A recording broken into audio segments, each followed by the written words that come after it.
Hi traders, வணக்கம். நான் Karthikeyan. So forex மார்க்கெட்டில் ஸ்பெசிஃபிக்காக நியூஸ் டைமில் நீங்கள் ஒரு ட்ரேட் எடுத்து லாஸ் ஆகிட்டே இருக்கீங்களா? ஸோ உங்களுக்கான வீடியோ தான் அது. ஸோ இன்னைக்கு நம்மளோட ஃபாரெக்ஸ் மார்க்கெட்டில் சிபிஐ நியூஸில் கோல்டில் ட்ரேட் பண்ணி கிட்டத்தட்ட 0.02 குவான்டிட்டி வச்சுமே ட்ரேட் பண்ணி கிட்டத்தட்ட நம்ம 50 பாயிண்ட் நம்ம கேப்சர் பண்ணியிருக்கோம். ஸோ 120 நம்ம புக் பண்ணியிருக்கோம். ஸோ நம்ம கூட சேர்ந்து எடுத்த ஸ்டூடெண்ட்டும் இன்னைக்கு ப்ராஃபிட்டபிள் ஜர்னி இன்னைக்கு போயிட்டு இருக்காங்க.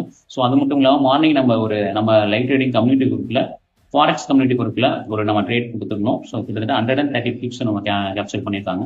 ஸோ டெய்லி 1 or 2 ட்ரேட் மட்டும் தான் நம்ம கொடுப்போம். அதில் குவாலிட்டியான ட்ரேட் மட்டும் தான் கொடுப்போம். ஸோ அதை எடுத்து நம்மளோட ஸ்டூடெண்ட் ப்ராஃபிட்டபிள் ஜர்னி நோக்கி போயிட்டு இருக்காங்க. ஸோ நீங்கள் ஃபாரெக்ஸ் மார்க்கெட் ஓனா லைன் பண்ணும், ஃபாரெக்ஸ் மார்க்கெட்டில் நான் ஒரு ப்ராஃபிட்டபிள் ஜர்னி நோக்கி போகணும்னு நினைக்கிறீங்க அப்படின்னா ஸோ உங்க கூட சேர்ந்து டெவலப் பண்ணலாம். ஸோ ஒன்லி லிமிடெட் சீட் மட்டும் தான் கனெக்ட் பண்ணுறோம். ஸோ இந்த ஆப்பர்ச்சுனிட்டியை மறக்காம மிஸ் பண்ணிக்கோங்க. உங்க ஃப்ரெண்ட்ஸ் யாராவது ஷேர் மார்க்கெட் பண்ணணும்னு நினைச்சிட்டு இருக்காங்க, ஸ்பெசிஃபிக்காக ஃபாரெக்ஸ் மார்க்கெட் பண்ணணும்னு நினைச்சிட்டு இருக்காங்க அப்படின்னா அவங்களுக்கு மறக்காம இந்த வீடியோ ஷேர் பண்ணிக்கோங்க. வீடியோ யூஸ்ஃபுல்லாக இருந்துச்சுன்னா லைக் பண்ணி ஷேர் பண்ணி போடுவோம்.